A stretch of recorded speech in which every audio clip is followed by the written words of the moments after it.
Your powers are weak, old man. You can't win, Darth. If you strike me down, I shall become more powerful than you can possibly imagine.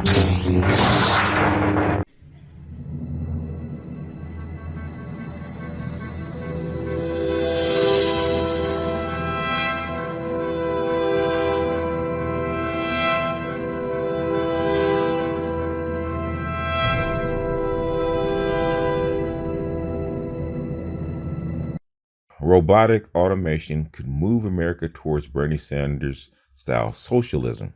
We'll all be socialists by 2040. That was a conclusion drawn by panelists at a conference on the impact of automation on employment about 10 years ago.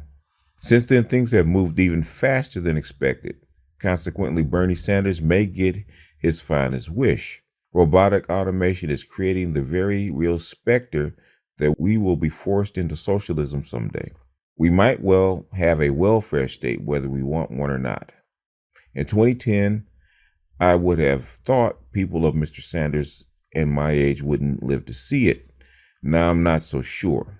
For example, we are very close to the time when self-driving vehicles will be able to outperform Teamsters and taxi Uber drivers. Robots don't demand overtime, fall asleep at the wheel, or draw sexual harassment suits. Fully automated fast food and even upscale restaurants are just around the corner. Even white-collar workers such as lawyers, accountants, and paralegals may be on the endangered species list. Hopefully, airliners will still have at least one pilot in the cockpit in case automation fails. Some futurists at the conference talked optimistically of creating new knowledge jobs for bright people and of giving many not so smart folks and those who don't want to work a life of leisure. Pessimists saw a large, angry, permanent underclass of unemployed. The truth is probably in between, but someone is going to have to pay to feed and clothe those rendered idle by automation. The answer to this for socialists, democratic, and otherwise is simple.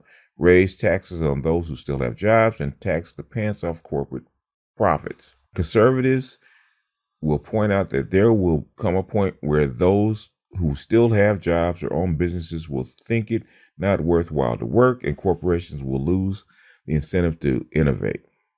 Other potential long-term solutions are to lower the birth rate through public policy, thus reducing the unemployable workforce pool, or passing laws forbidding further automation as the Luddites advocated in the 19th century Great Britain. The former was tried in China and has turned out badly. The latter would stifle competitiveness and further drive U.S. industry overseas. Like, that's going to help. There is a way of keeping American capitalism competitive while still protecting displaced workers. Instead of overtaxing the remaining workforce and punishing businesses for innovation, we should consider taxing the robots. More specifically, for each human job lost to automation, companies would pay that human share of income taxes into an unemployment fund.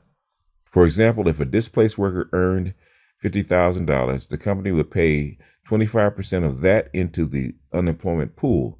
This would actually increase government revenue, as the robot replacement will not be claiming deductions. It is a good deal for the businesses involved, as they will still be keeping the rest of the former human's salary and not be paying medical insurance, overtime, and sick and maternity leave. This would not represent a tax increase. It would be merely a transfer of the payer responsibility. This would not totally alleviate the pain for displaced employees, but it would provide a safety net. They would get unemployment at slightly below the federal minimum wage until retrained and or get another full-time job. The fund would pay Social Security and health insurance in addition to the unemployment check. If offered another full-time job at or above the minimum wage, the employee would be required to take it or lose unemployment benefits. A lesson learned from failed Great Society unemployment plans was that unemployment payments should not be great enough to disincentivize individuals from working at all. However, the fund should cover child care costs for single working parents. Humans are innovative, creative, and adaptive. Eventually, many displaced workers will find new ways to make money and create jobs. No plan is perfect, but if the United States wants to stay competitive in an increasingly automated world economy without creating a permanent socialistic underclass, this new form of capitalism offers a viable alternative to socialism. An astute reader might well ask, what will happen when the robots reach singularity of self-awareness? A robotic version of Walter Reuther or George Meany begins demanding equal pay for equal work. That's funny. That is hilarious. A robot revolution. The answer is simple. We begin taxing the robots directly as we do humans today. If this happens, Ben Franklin will have proven wrong in his observation. The only certain things are death and taxes. Assuming robots can live forever, if well maintained, the only sure thing will be left is taxes. And that is from the Washington Times. This is hilarious. But that is what Andrew Yang is actually promoting. Andrew Yang is not actually promoting capitalism, but not socialism, but technocratic capitalism. That is probably what Andrew Yang is probably promoting with the UBI and all that kind of stuff. It's not actually socialism, according to Richard Wolff. But they're going to have to deal with this, and probably sooner than later. And nobody's really talking about it. You're going to get Luddites if you don't.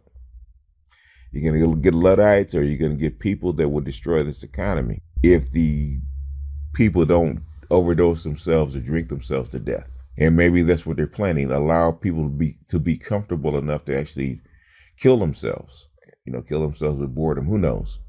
But this is coming. It's not coming. It's already here. I mean, it started off as a trickle. Now it's beginning to be a dribble, and then it's going to be a flood. By the time you wake up, we'll be buried in automation, because every year this stuff gets better. It doesn't get worse. And the World Economic Forum is very well aware of this. That's how come they put Harari up on the stage twice. In fact, 3 times. What he says about the singularity actually taking over holds weight. And what will happen to the people when it does? And when it does, what will the people do? Will they destroy this economy? Will they destroy this civilization that the elite have so carefully crafted and built? Stay tuned. But anyway, as always, I'm out.